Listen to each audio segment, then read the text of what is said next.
Assalamualaikum warahmatullahi wabarakatuh. Perkenalkan, saya Muhammad Rafael Firdaus. Di sini saya akan menjelaskan kebijakan moneter atau definisi kebijakan moneter. Kebijakan otoritas moneter atau bank sentral dalam bentuk pengendalian besaran moneter atau dapat berupa uang beredar, uang primer atau kredit perbankan dan atau suku bunga untuk mencapai stabilitas ekonomi makro. Jadi di sini nih ada pertumbuhan ekonomi berputar ke penurunan pengangguran, lalu laju inflasi rendah atau stabilitas harga. Selanjutnya, kebijakan ekonomi yang menjadi bagian integral dari kebijakan ekonomi makro yang bertujuan untuk menjaga keseimbangan kegiatan ekonomi dengan tingkat pertumbuhan ekonomi yang berkesinambungan. Selanjutnya ada kebijakan moneter dan perekonomian terbuka. Di sini ada keterbukaan ekonomi suatu negara turut memberikan konsekuensi pada perencanaan dan pelaksanaan kebijakan moneter. Selanjutnya ada transaksi perdagangan dan keuangan internasional yang dilakukan oleh suatu negara mempengaruhi aliran dana luar negeri, sehingga dapat gilirannya turut mempengaruhi jumlah uang yang beredar dalam perekonomiannya.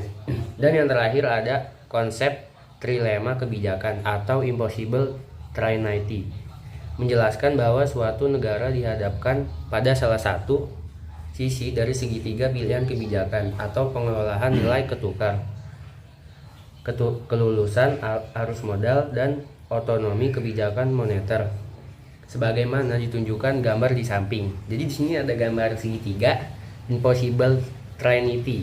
Yang di atas ada free capital mobility, yang di kiri ada contoh negara penganut sisi A, Amerika Serikat. Yang di bawah itu ada C, contoh negara penganut sisi C atau Cina. Yang di kanan B, contoh negara penganut sisi B atau Hong Kong. Itu adalah impossible trinity. Selanjutnya ada kebijakan moneter dan siklus bisnis. Di sini ada pola kebijakan moneter dan didasari oleh expansionary monetary policy. Kebijakan moneter ekspansif dilakukan untuk mendorong pemulihan ekonomi pada saat resesi, atau misalnya dari poin ke B ke C dalam gambar yang di kanan ini nih. Ya. Itu pokoknya. Dan selanjutnya ada contractionary monetary policy. Kebijakan moneter kontraktif dilakukan untuk menjaga agar kondisi perekonomian tidak mengalami pemanasan atau overheating. Dan selanjutnya ada kebijakan moneter dan siklus bisnis. Dan dari arah kebijakan moneter ada procyclical atau accommodative monetary policy. Yang disebut adalah pola penerapan kebijakan moneter yang cenderung mengakomodasi fluktuasi perekonomian. Dan yang dibawahnya itu ada counter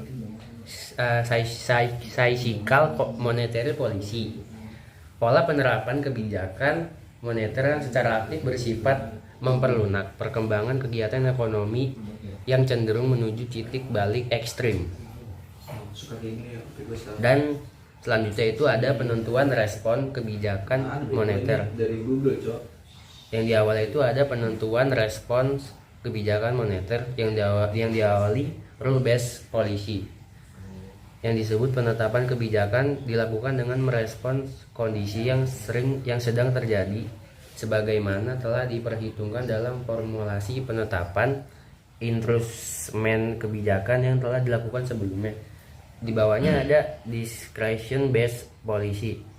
Penetapan kebijakan dilakukan dengan lebih mendasarkan pada evaluasi dari waktu ke waktu yang memperhitungkan kondisi yang sedang berlangsung, serta menganggap perkembangan dan kebijakan masa lalu sebagai sesuatu yang tidak lagi relevan.